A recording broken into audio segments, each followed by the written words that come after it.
Hello everyone. So today we have with us Siddharth Jain. He's an investment professional at IFC, which is a private equity arm of World Bank. So in this whole series of insights from insiders, we'll be having esteemed guests coming from the industry and telling their career paths, telling their inside stories, how did they land up at the place that they are, and how can someone in their position, in their initial position, can make a career in that particular domain. Hi Siddharth, welcome to the show. How are you Hi feeling today? Pratik, all well, yaar. Thank you for having me over here. I'm very happy and very excited to be a part of this podcast and looking forward to it. Great, great. So let's dive deep into it from the very word go. The place that you are at, right? It's so rare to see a CA coming from a commerce background to make a career in private equity at such a young age. So in this short span of time, you have had quite an illustrious career path. What did you look for as an opportunity to come across the position that you are at for a 20-something candidate? It's funny you are making me sound younger, but a couple of things. Of course, I would put luck as one of the key factors. To be honest, I started my CA articleship in one of the big fours, and I actually had very limited knowledge about what private equity is, or what investment actually stands for, or what is it basically, right? So in and out of the industry. 2 years of rigorous articleship, and it's actually the third year. So if I were to pick a eureka moment for me, I think I would choose my industrial training opportunity at CLSA. It's one of the equity research houses in India. So that's where I actually got a first-hand experience on financial modeling, or financial statements, how to look at company, and how to approach senior management of listed companies. So that's where I would say the journey started, and it's been a good ride so far. Looking forward to further adventures in life, but I would definitely pick that as a point where it came back to that. Okay, this is how financial industry operates. This is how sell side looks like, and if this is sell side, maybe buy side could be completely on the other spectrum. So just speaking to investors during those days actually gave me a understanding as to how an investor could think about as per companies or investing in them. So that's where I think the journey started. Little did I know that several years later I'll get a chance to work at IFC. So really excited about this. Great. So as I understand, you shifted from a degree to skills, right? And you shifted from commerce to finance as a core domain. So how did you decide when it was time to call it quits and shift to this particular domain that you are at? So essentially, I was asking whether there was any moment where you felt that this is the inflection point, I should take the plunge. I'll try to answer that in an investor's language. So, I mean, a good investment is not just about entry, it's also actually about exit, right? So, of course, you have to time your exit. Only then you have your realized returns on the table. But keeping that banter aside, I actually never thought that, okay, I've completed XYZ years at some place and, it's time to make a move. I always tried to see the pros and cons of any opportunity. And try to make a comprehensive decision as to, okay, can I do a justice to this role, or do I have the necessary skill sets for this kind of an opportunity? You don't want to be in a situation where you join, but you're then playing catch up with that particular role, and it becomes, taxing for you. And the last thing you want is the firm asking you to either buckle up or you're shown the doors. So I always try to play it by the ear. I always thought that, okay, maybe I have like few skill sets, and maybe I can try to leverage them, and maybe the next move makes sense at this point of time. So that's how it actually has played out.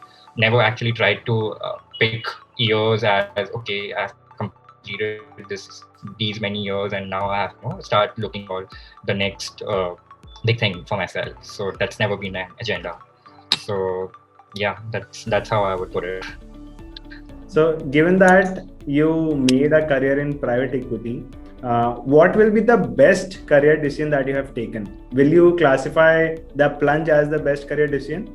Uh, so after actually, so I would say that inflection point actually started again during my equity research days, right? And from there, the learning has been exponential. And that's when I thought maybe I want to try a career in investing. And that's where the thought process came from that, okay, if given this opportunity, let me take that plan. So this actually opportunity happened last year. It was COVID. I mean, it is still COVID, but I just decided to take this call that maybe let's see how it plays out. I'm still young, as you put it, so it makes sense to You take are. that plunge rather than waiting on a few years later in life. So I'm enjoying hoping for the best. So that's how again I would put it. Great, great. So, how much of a role has your alma mater, that is CA, has that has played in bringing you to this point? Do you think one's alma mater still is relevant? Again, a very good question. So, at times, certain industries actually operate in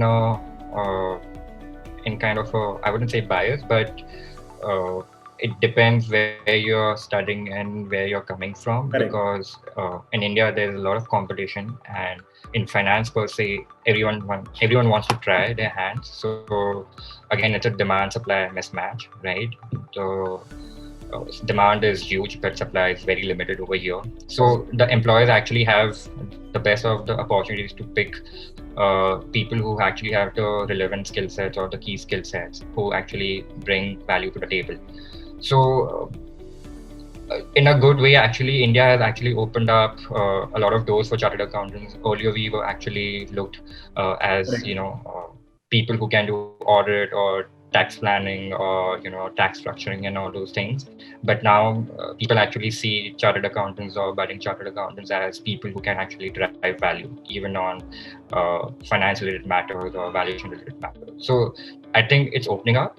Still, there are few areas where certain kind of institutes or people who have certain kind of degrees are preferred, or who are from certain kind of colleges. But you have to see everything in a broader spectrum. So the good thing is it has open gates for chartered accountants, and that's why I'm lucky to have gotten that one opportunity. And I would just hope that more and more chartered accountants take that plunge and take these roles, which can be very challenging and brings the best out of them. So alma mater actually plays a big role in a way. Great. So the current role that you are in, private equity, what's your typical day look like? How does a normal being passes away as a private equity guy? It's normally every day is it's a different day. Actually, I would put it. I would bucket it into 3 different categories. So there is like a clear-cut demarcation in all those 3 things. One is, of course, you're evaluating several deals across sectors, right? Some of those deals are actually bankers-led, so there is a timeline attached to it. Some are actually where you have reached out to, companies and you are trying to nurture that relation and trying to create a deal out of it. So one is, of course, deal analysis, and you have to work on it and share your thoughts or preliminary thoughts as to does it make sense for the fund or the company that you're working at. B, evaluating the deal is not just the only thing. You have to actually go out and connect to a lot of people. You have to find the key trends which can play out big time, and you have to at least try and spot them early. Correct. And try to get in early. So once, of course, the company is big and investors chasing, then of course you're pretty late into the party, right? So a lot of time, or I would say 1/3 of your time, goes in business development or reaching out to companies. Could be any sector. And third, of course, it is about how your existing companies are doing, or seeing as to what is moving them, or if some funds actually have listed companies in the portfolio. So are there any negative or adverse media comments on those companies? where the stock has tanked or it has plummeted for XYZ reason. So you need to keep a close watch on your portfolio, how it is shaping out. Like I said, your actual returns are only when you get a exit, when you get a good exit. Otherwise, it's all on the paper or unrealized returns, which are on the book at the point. So those are the three things, and you have to manage all three. And there is no set precedence at which you take first or which one you tackle first. You just have to manage all three simultaneously. So that's how it is. That sounds really exciting to me. But as someone who covers companies across manufacturing, agriculture, and services, what are some upcoming sectors or business models that you are attracted towards and are looking at? So yeah, there are a couple of sectors that are actually experiencing a lot of tailwinds, and we can say the virus has been key enabler for them. Sectors like education tech, pharma, or medtech, to name a few. These are the sectors which, even if you are stuck in a recession or when the company or when the economy is doing well, will continue to do well. So healthcare infrastructure is something every country needs, and it's actually the need of the hour, as we all faced in India and we still continue to face. So companies which have tech angle to them and who can leverage these tech and can scale in a profitable manner, who have positive unit economics or not burning money, right, just at the expense of growth, are the ones that are actually gaining a lot of traction. Again, this is with the caveat that early stage investors are different compared to growth stage investors. For growth stage investors, set business model actually needs to be in place. Or early stages, of course, the investors' mindsets are different. They try to look at what is the addressable market opportunity, right? And if this company just makes 1% of that market, this could actually get us multi-bagger returns if executed well. So I would say it's a very staggered approach where they come in, they try to create that market, and once they try to exit, growth equity investors or late stage investors try to come in and then formalize the sector. So correct. These are the two sectors which are facing a lot of traction, a lot of need in India. So it's a good place to be at, I would say. Correct. For someone who has spent years in investment banking, I totally understand that amount of work one puts in while into investment banking, which is quite a close cousin of private equity in the sense of number of hours. So what are the few things that you completely hate about the industry, apart from those number of hours that we put in? I don't think there's something or anything that I would say I hate about this industry. Hate is a strong word, yeah. At times, of course. Yeah, so I would just say there are a few things which everyone loves about the sectors they are in, and few things that you would want to avoid. So I would say there are a few things that we can definitely avoid. But again, given the unique nature of the industry, at times there could be monotonous work or repetitive work or back and forth on the deals that you're working on. Or there could be stringent timelines, and you have to either make your call or if you don't, there are 10 other investors who are in line. So those could be few things. But again, that makes it very interesting, and it makes it challenging for us to step up and deliver. So not trying to be diplomatic over here, but I'm not finding anything that is hateful about the industry so far. So India is in a very good spot where we are attracting a lot of capital globally and from India itself. So the sector is actually moving ahead. So it's good to be part of a sector which is moving ahead and is not stuck. So yeah. So coming to the hard part of the interview, Nikhil Kamath in an interview recently said that I think a bust in private equity space is imminent. To a large extent, this has been brought about by access to very cheap capital across the world. I think this is a bubble if ever there was any. Everybody's valuation is overinflated, including ours. With that statement, how much do you agree? And if not, why?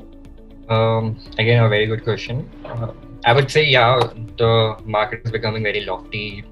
Because you said there's a lot of capital available, institutional investors want to park their money, and India, being one of the fast-growing nations, provides that kind of an opportunity where the delta can be exponential compared to the developed market in the world.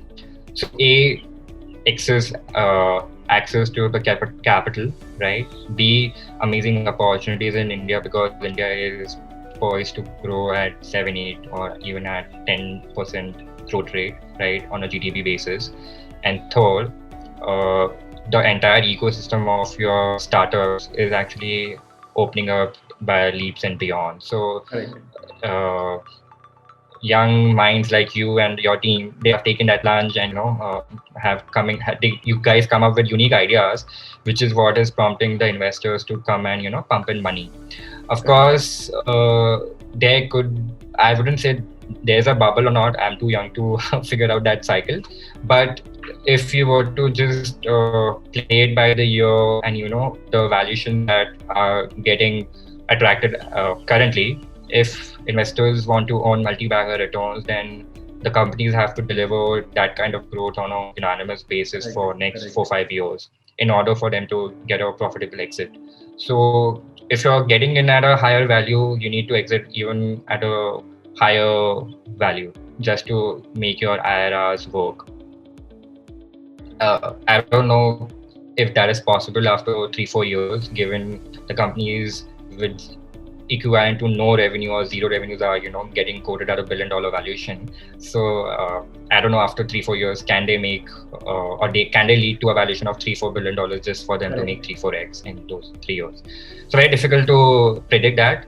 My prognosis definitely would be it's a lofty market, and for these multiples to continue, either the companies have to step up and deliver on their key matrices, and then of course the existing investors can make a profitable, good exit, or these valuations continue the trend as it is and they exit, but the latecomer investors get stuck. And for them, if they want to make money, maybe IPO is the exit option. So, or a strategic sale. So I don't know, maybe that time will tell us whether how many companies actually make money and how many miss out. But there is always that hit and misses which any investor goes through. So of course, the idea and the end would be to have less misses and a lot of hits. So hoping for the best, I would say. There's too much money in the world. I completely agree on that. People often ask us about the stock markets. It's an overbought zone, and we completely agree on the earnings part.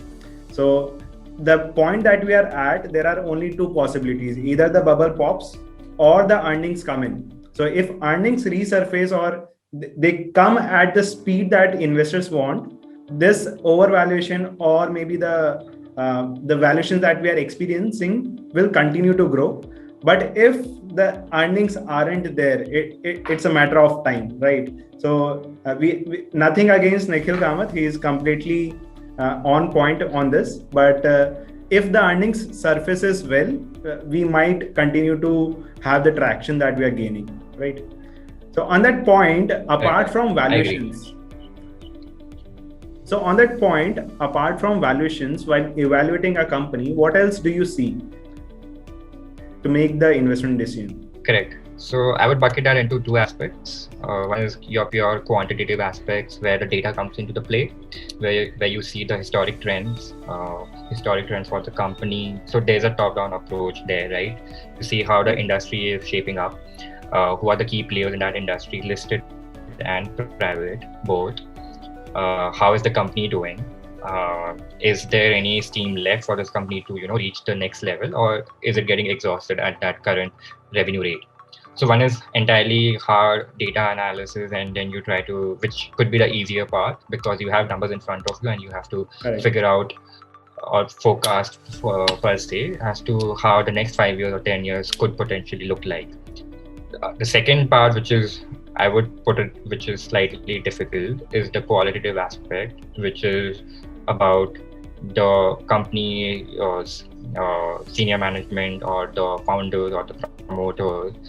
How do you evaluate them? Because there's no quantitative way to evaluate them, right?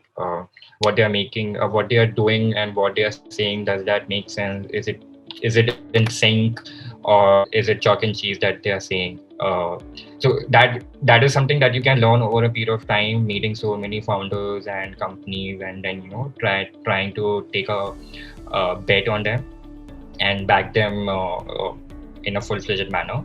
So I would say getting that skill set to identify how these promoters are selling their vision, and does it make sense to back one, or this is something that should be your anti-portfolio kind of an opportunity.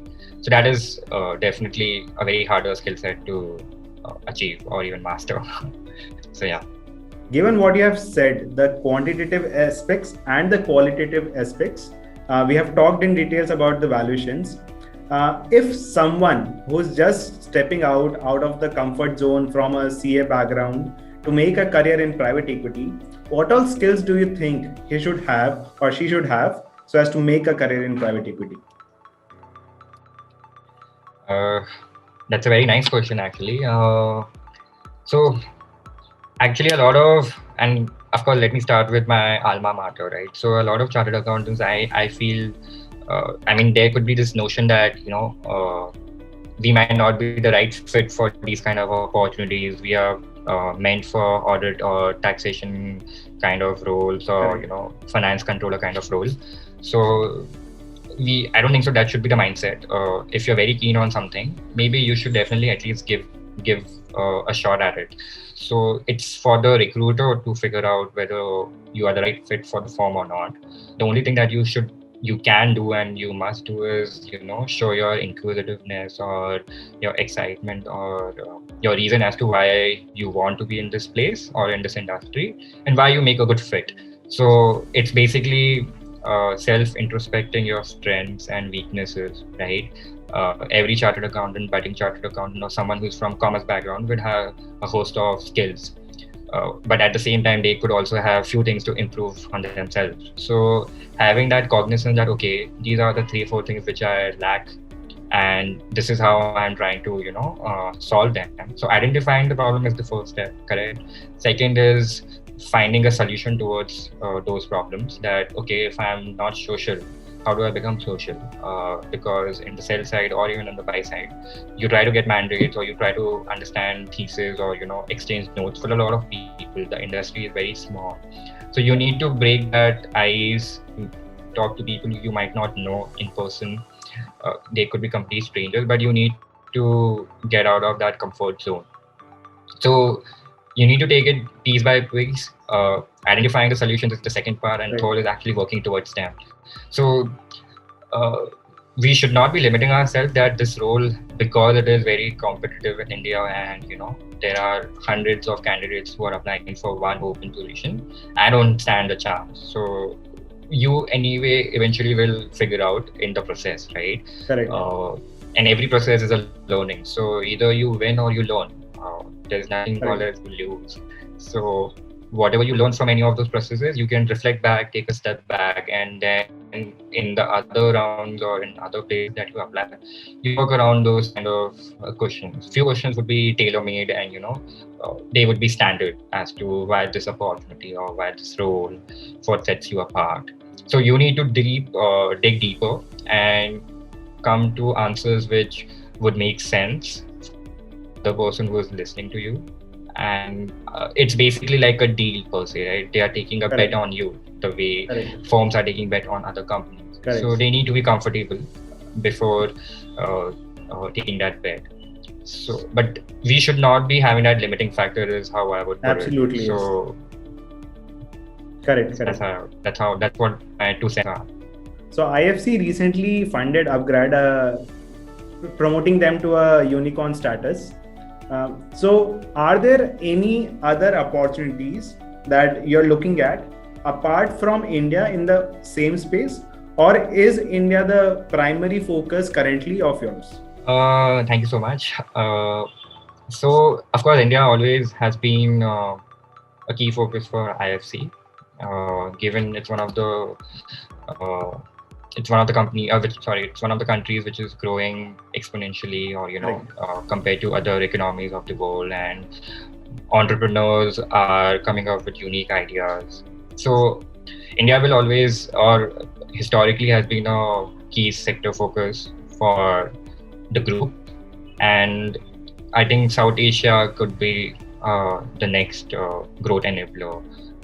Economies like Vietnam, Philippines, Indonesia, Thailand, right? So these are the economies where a host of bulge bracket private equity players or growth investors or region-focused investors are, finding opportunities, and it could be across sectors. So it's not just a sector which is dominating.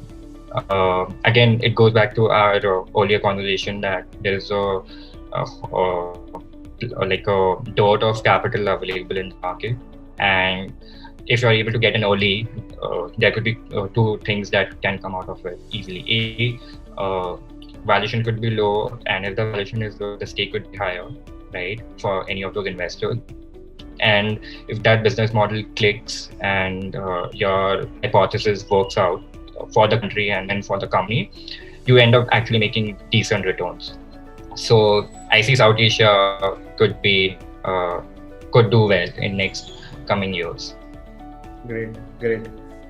So making a career in private equity has been a tough task.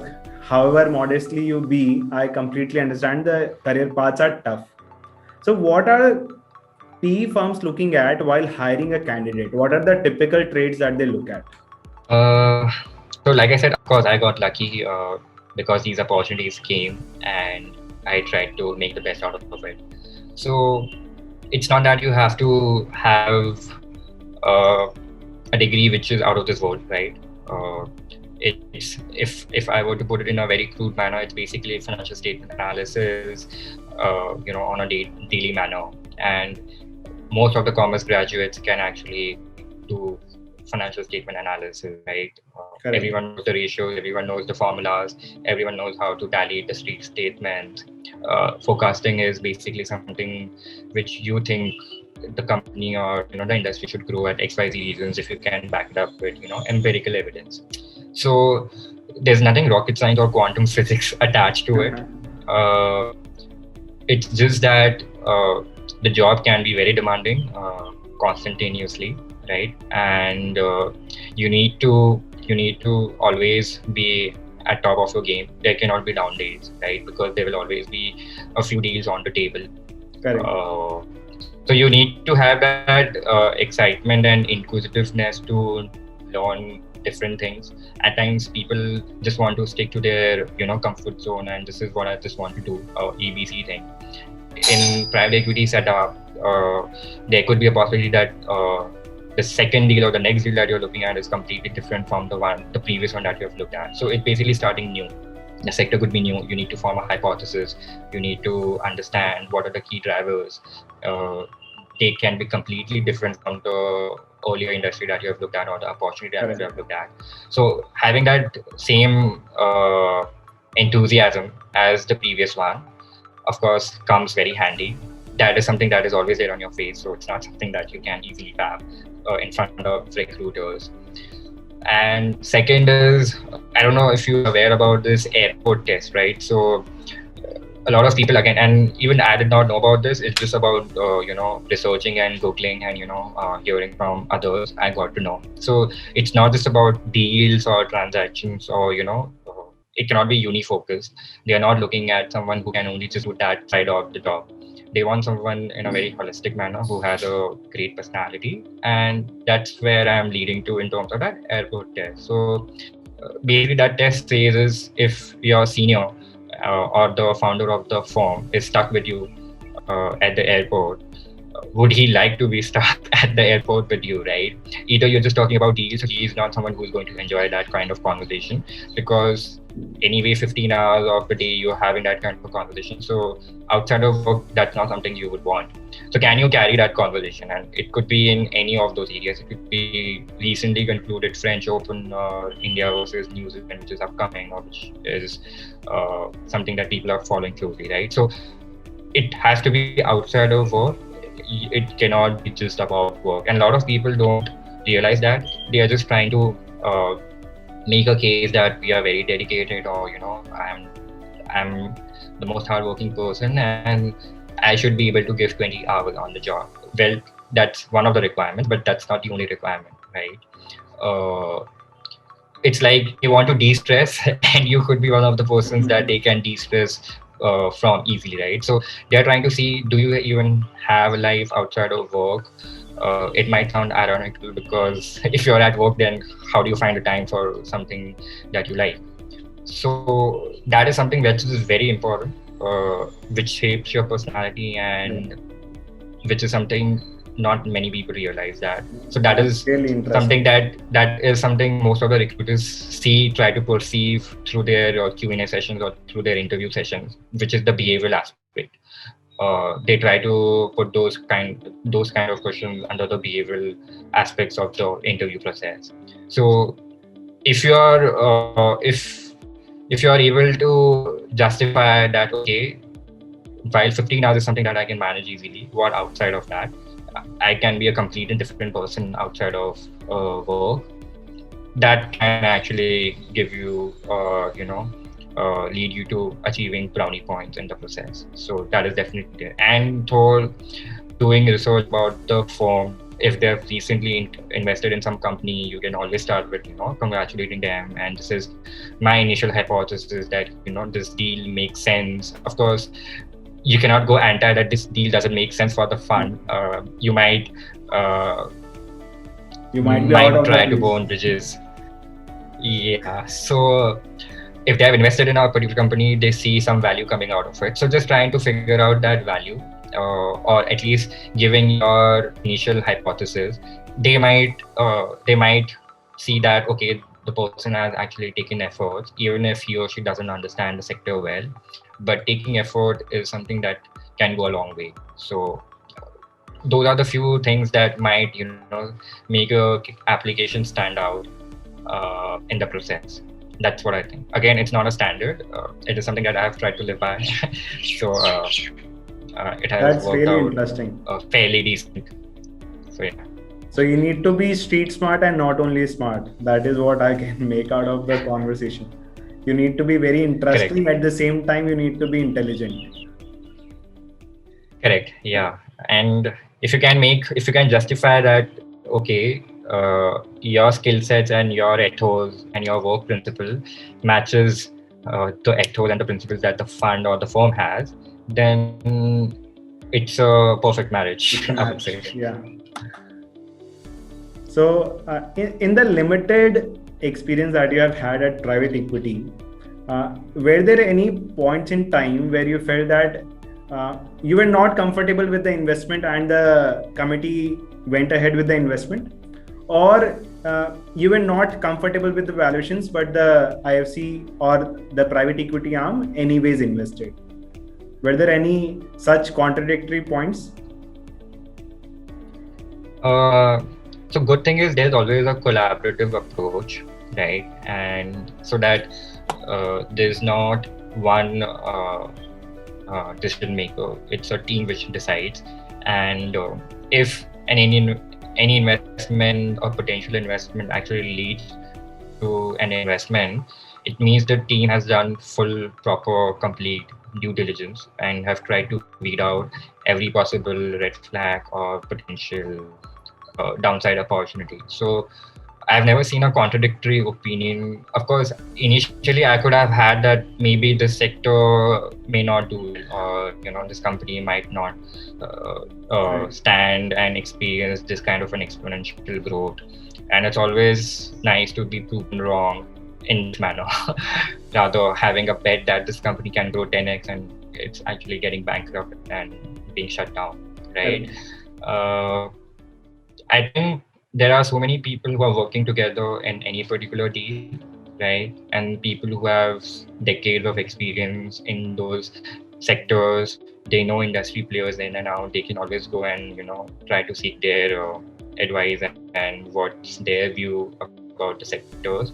That actually helps to safeguard and try to find any blind spots that the deal team is not able to see. So I've never seen a situation where the team has invested in a company where I've had a contradictory view. Anyway, at the end of the day, I will always say this, that if the investment happens or not, I think that is not the binary thing to focus on. It's how you're able to learn and come out of that particular project.